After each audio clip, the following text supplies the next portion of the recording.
fond de latte. C'est l'histoire d'un petit garçon, au milieu des années 50, à Marseille, dans le quartier du Panier. Un jour où il fait très froid, où ça glisse à tous les coins de rue. Et ce petit garçon, sa grand-mère vient de lui dire « T'irais pas me chercher des saucisses corses à la charcuterie ?» La commerçante m'a accueilli en me disant bonjour, bien sûr, et en me disant voilà, tu es une très jolie petite fille, comment tu t'appelles? Comme on dit aux enfants. Et moi, je lui ai dit que je m'appelais Dominique. Et elle me répond, tu es une très jolie petite fille, Dominique. Et moi, je lui dis, mon problème à l'époque, à savoir, oui, je sais, mais ma grand-mère ne veut pas. Elle est interloquée, et elle me dit, mais pourquoi? Et je dis, elle dit que je ne suis pas une petite fille. Et là, elle est choquée, et elle s'en va servir d'autres clientes. Le petit Dominique, tout le monde l'appelle Domino. Alors on va faire comme tout le monde. Domino a 7 ans et dans sa tête, il se pense comme une petite fille. On s'évertue à le faire passer pour un garçon, ses papiers d'identité le disent, sa grand-mère maternelle Nine ne veut pas entendre parler du problème, mais n'empêche que Domino est une fille, qui préfère jouer à la marchande par exemple, à la marelle, et qui déteste jouer à la guerre. Seulement voilà, on est au Panier, le quartier le plus populaire de Marseille, dans les années 50. C'est pas facile d'être différent, d'être un garçon efféminé. Et là où ça se complique, c'est qu'en plus Domino est métisse. Un papa comorien, noir donc, et une mère italo-corse.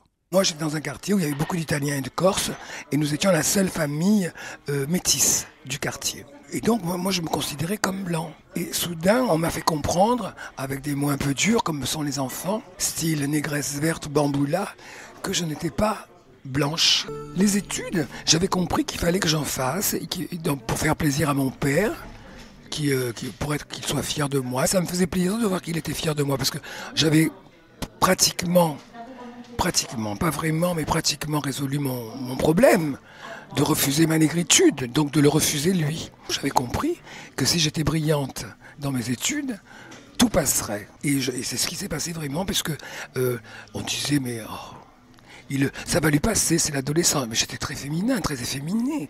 Comme vous me voyez aujourd'hui, j'étais. Les années passent face à la bonne mère, et Domino arrive aux frontières de l'adolescence, de la puberté. Et ça bouillonne là-dedans. Et c'est là que Domino se fait un pote, Patrick. Un pote beaucoup plus déluré. Et un jour, ils sont tous les deux, et Patrick lui présente un homme plus âgé. Domino se souvient, le type avait les jambes arquées, comme un cow-boy. Eh bien, le cow-boy attrape Patrick par la taille, et il lui roule une grosse galoche. Domino est horrifié, et s'en va en courant. 2 garçons qui s'embrassent. Mais c'est dingue! Domino n'avait jamais vu ça, jamais imaginé ça, jamais imaginé que ça existe. Il lui faut un petit moment avant de reparler à Patrick. C'est vraiment possible que 2 hommes s'aiment? Genre comme un homme et une femme? Ben oui, Domino. Il y en a plein, tu sais.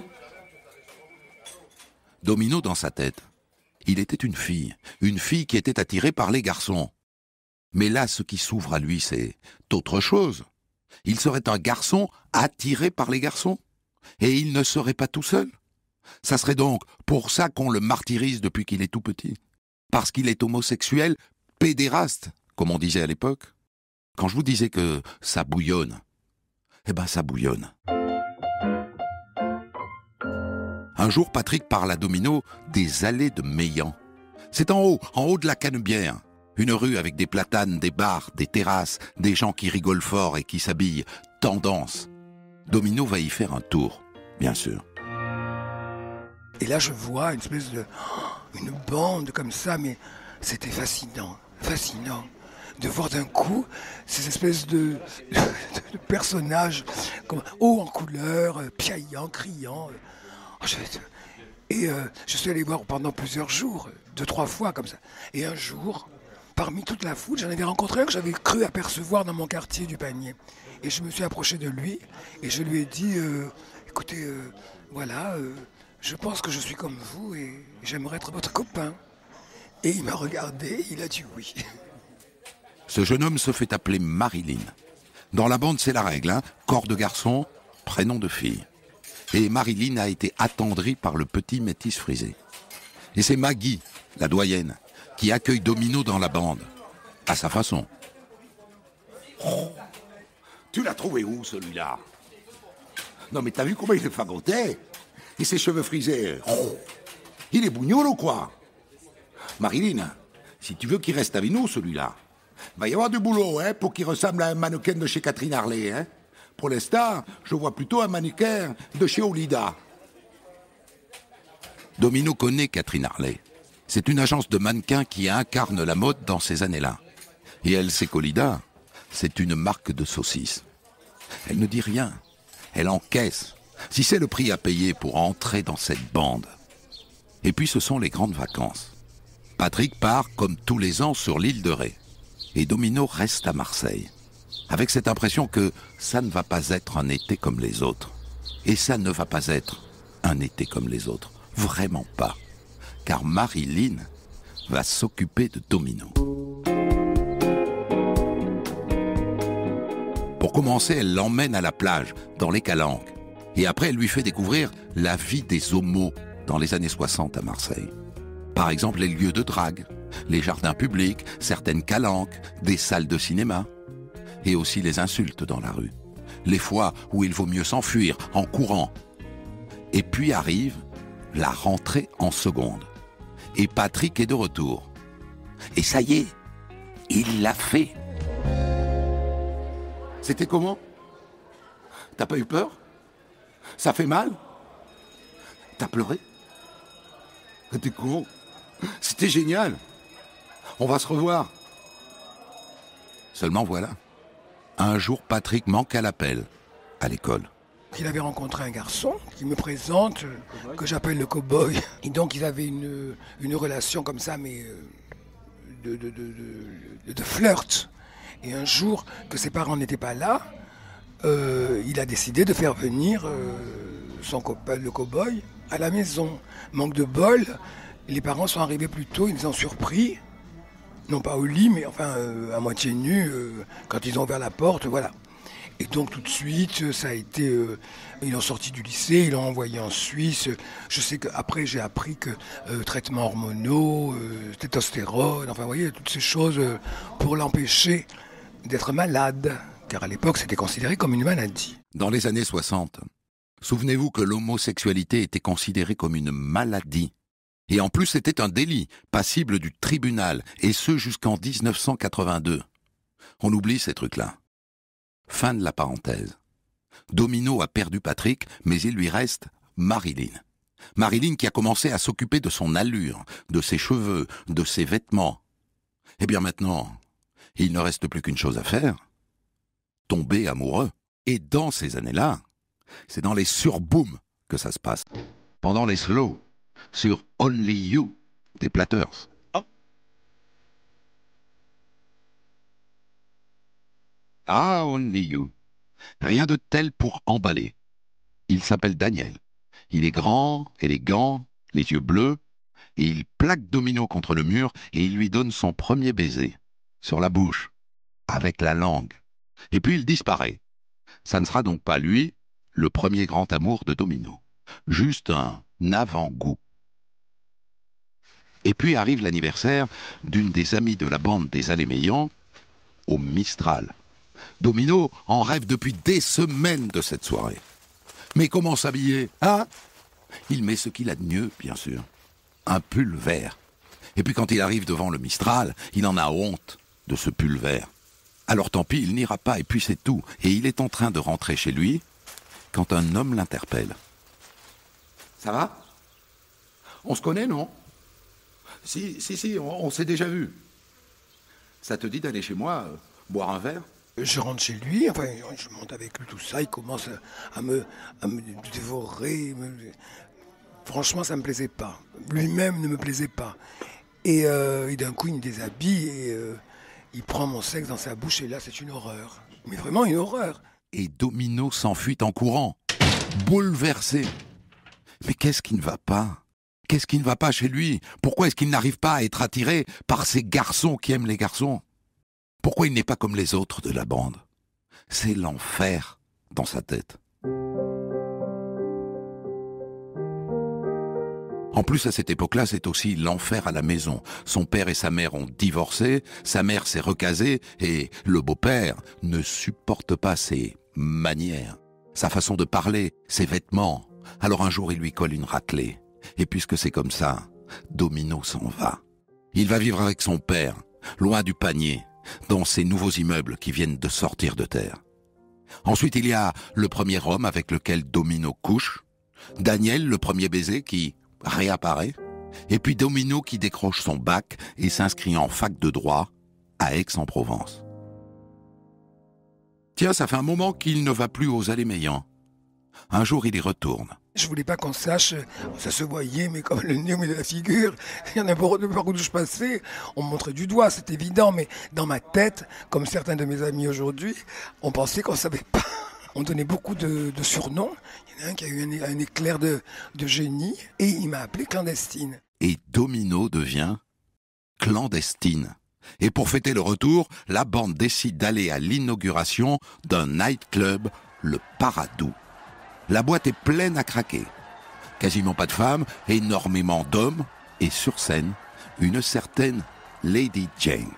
Crinière de lionne, poitrine généreuse, provocatrice en diable. Waouh! C'est comme une révélation. Et ça se confirme quand après le show, Jane, qui est en fait un garçon, vient s'installer à sa table. À partir de ce moment-là, Clandestine passe tous ses samedis soirs au Paradou.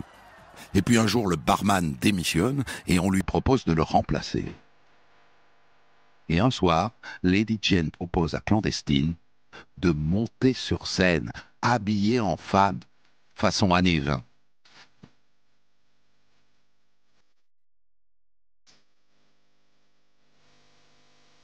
Un autre soir, avant d'aller s'encanailler au Paradou, Clandestine et ses amis vont au restaurant. Et là, il y a une femme assise au bar. Elle est là, cambrée au vertige, magnifique, sublime. Mes copains qui d'un coup parlaient entre eux, tout ça, ils se rendent compte que je suis fasciné. Ils me disent, mais qu'est-ce que tu regardes? Et je dis, mais regarde cette fille comme elle est belle, elle est magnifique. Et là, ils me disent, c'est un homme. Oh, je crois que le ciel me tombe sur la tête. Et je suis fasciné, je dis, mais c'est pas possible. Mais oui, mais on la connaît, c'est plus fort que moi, il faut que j'y aille. Comme pour les amis que j'avais rencontrés sur les allées, la même démarche. Je m'approche d'elle, je dis bonjour, je vous trouve magnifique. On m'a dit que vous êtes un homme, je ne veux pas le croire. Elle a ri, elle a été très gentille, et elle m'a dit oui. Et ça change tout, tout. Petit, Domino se pensait fille, et puis adolescent, on lui a dit « Mais non, t'es un pédéraste, t'es un garçon attiré par les garçons. » Alors il a couché avec des garçons, mais ça ne lui allait pas. Et là, elle vient de tomber sur un garçon qui ressemble à une fille, et elle se dit « Et si c'était ça, ma vérité ?» Cette fille, elle s'appelle Sandrine, elle travaille dans un cabaret à Paris, et elle est à Marseille pour un contrat d'1 mois. Et c'est elle qui lui fait franchir le cap. Un soir, elles sont invitées à un dîner et elle lui dit « Pourquoi tu t'habillerais pas en fille? Comme moi? Tu te maquilleras? Et puis on dira que t'es, je sais pas moi, une artiste parisienne de cabaret ?» Domino enfile une robe, des chaussures, des bijoux, il se maquille et se découvre dans le miroir. En se regardant dans la glace, se voir soi, en l'espace de 3 heures, donc d'habillage, de maquillage, de coiffure, d'un coup, de se voir le résultat, mais c'est extraordinaire. J'avais déjà eu une première fois, mais entre guillemets, en clown, en artiste, pour passer sur scène avec Lady Jane, sur scène. C'est limpide. C'est comme ça qu'elle veut être. C'est comme ça qu'elle est le mieux. Et puis un soir au Paradou, les gens chantent à tue-tête le tube du moment. Quel est le premier train qui vous fera danser, ouais. Et Clandestine aperçoit son ami Fortuna, qui en vérité s'appelle Lucien. Elle est en larmes. Elle lui raconte qu'elle est allée voir sa famille, en fille, et que ça s'est très mal passé. Alors elle part à Paris. Et pour cadeau de Noël, elle offre à Clandestine un billet aller simple pour Paris. Et voilà comment Domino, qui va avoir 21 ans et qui est donc bientôt majeur, change de vie. Et dans le train pour Paris... Bonjour mademoiselle. Vous avez du feu? Je lui donne du feu et il me dit, vous êtes très jolie, vous vous appelez comment? Et je lui dis, je m'appelle... Et là, je donne mon vrai prénom, je m'appelle Galia. Et c'est comme ça que Domino, devenue Galia, va devenir la reine des nuits parisiennes. Au Carrousel, à l'Alcazar, au piano dans la cuisine, au Folies Pigalle, au Queen. Entre-temps, elle est allée à Londres. Elle est devenue une femme, une vraie. Elle est elle-même. Des centaines d'histoires disponibles sur vos plateformes d'écoute et sur europe1.fr.